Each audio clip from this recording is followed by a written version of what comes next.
here at Joliet, Illinois, Chicagoland Speedway. There's your leader, Thomas Schechter, followed by Sam Horn as part of the Penske team. Dan Wheldon, the current points leader. Tony Kanaan sits in 4th.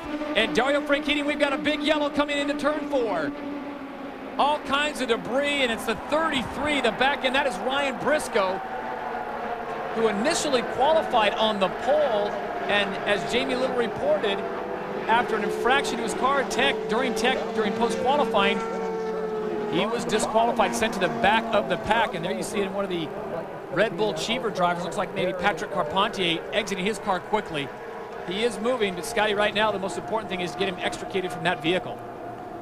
Those cars are meant to come apart like that, Todd. I know it actually looks like it's just a mess. That's the engine front in the car, possibly. There's a lot of debris going on there. The bell housing and the transmission. It's made to break away from the cocoon, as we call it, the car.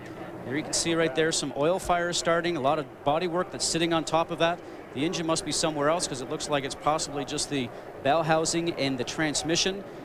And the monocoque itself is where those guys are. And there's Kosuke Matsuura, the number 55, the Panasonic car that actually was involved in this. And he had a crash earlier in the weekend when he got hit from Thomas Enge's car out in practice. And disappointing for him because he finished 6th just last week at Sonoma. A great finish for him that he's had. Well, Kosuke's moving. That's the important thing, Scott. And I want to correct myself. That's 51, Alex Barron, the Red Bull Cheever driver who got out of his car so quickly. Alex Barron actually walking down on the grass infield by pit in.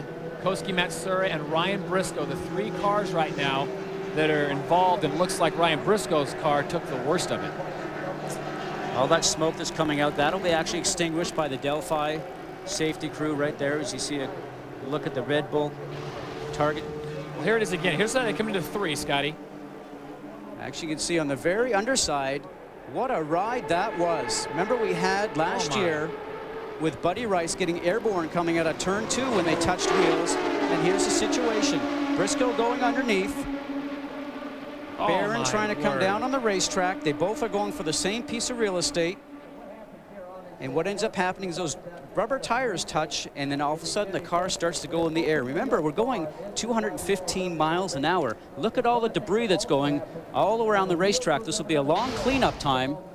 And there's the engine separated from both the transmission and the monocoque where the driver sits.